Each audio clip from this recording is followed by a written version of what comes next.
Hey there! Buildings are part of specific urban areas, places and neighborhoods with their own unique DNA. When you want to understand the possibilities and limitations of building adaptation, you must analyze the area very well. Let's find out more about functions and stakeholders. This is an example of an urban redevelopment project called South Lake Union in Seattle. In this former warehouse district, a lot of unique heritage buildings have been preserved and adapted by single developers. One developer, Vulcan Real Estate, has also realized several new offices and apartments on plots. Moreover, the municipality, together with developers, local community, property owners, tenants and public transport companies, initiated a streetcar project to make the area more accessible. Consider all the people that live, work and visit the area and all the wishes they have. Taking all of this into account when initiating a building adaptation can turn into a complex ball of spaghetti.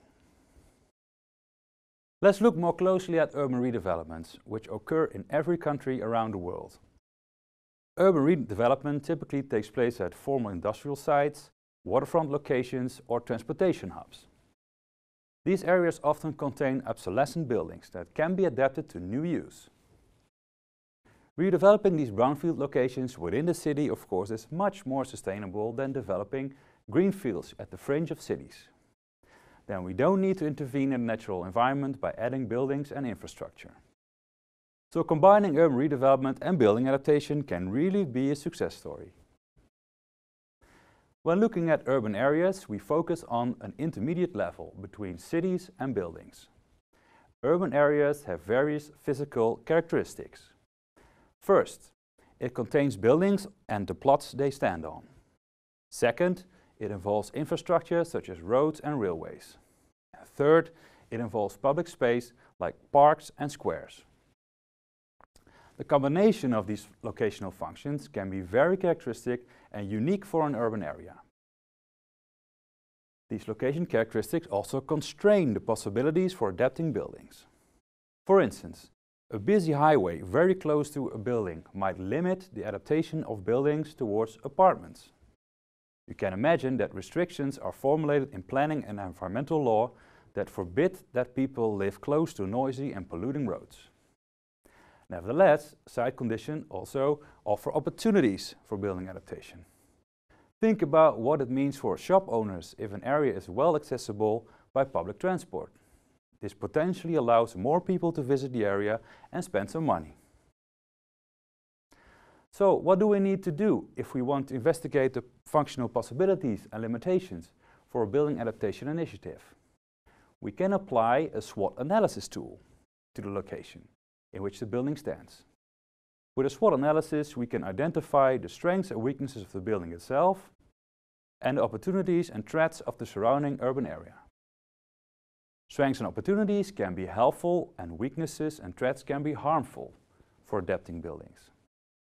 You can include as many functional and physical characteristics of the building and its location in the SWOT as you want to.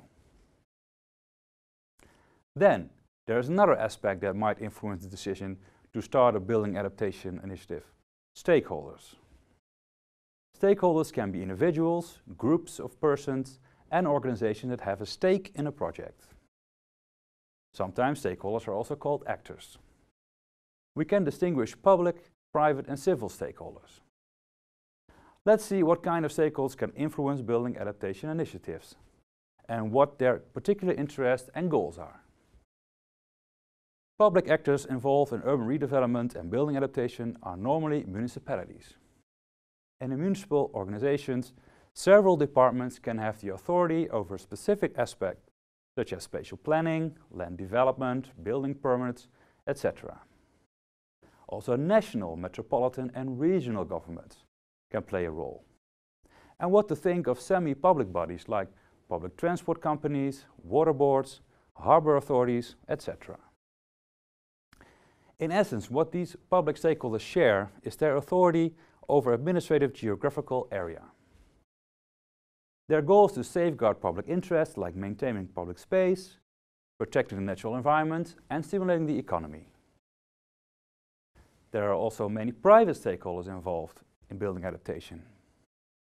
Often there are existing office and shop owners in an urban area. Owners can be individual people, but sometimes also institutional investors, which own but do not occupy the building.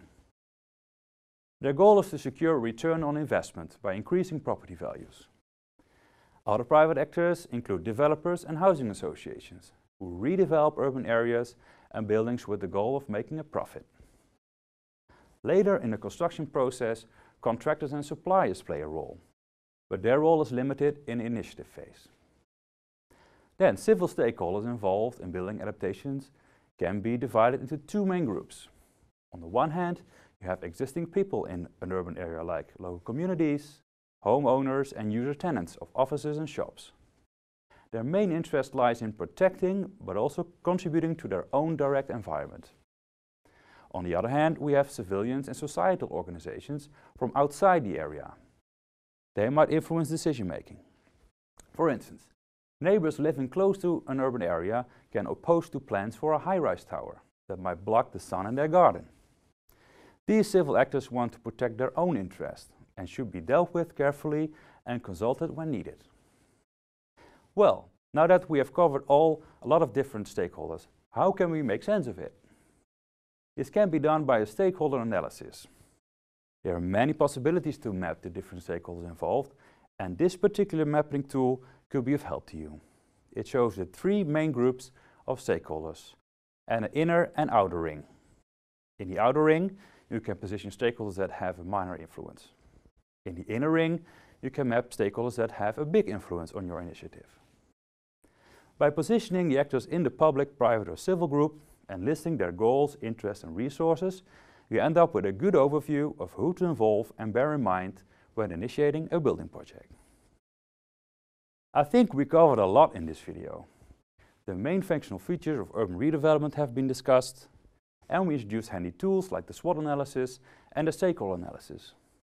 These tools can help you to analyze the urban area's functions and stakeholders of importance to building adaptation.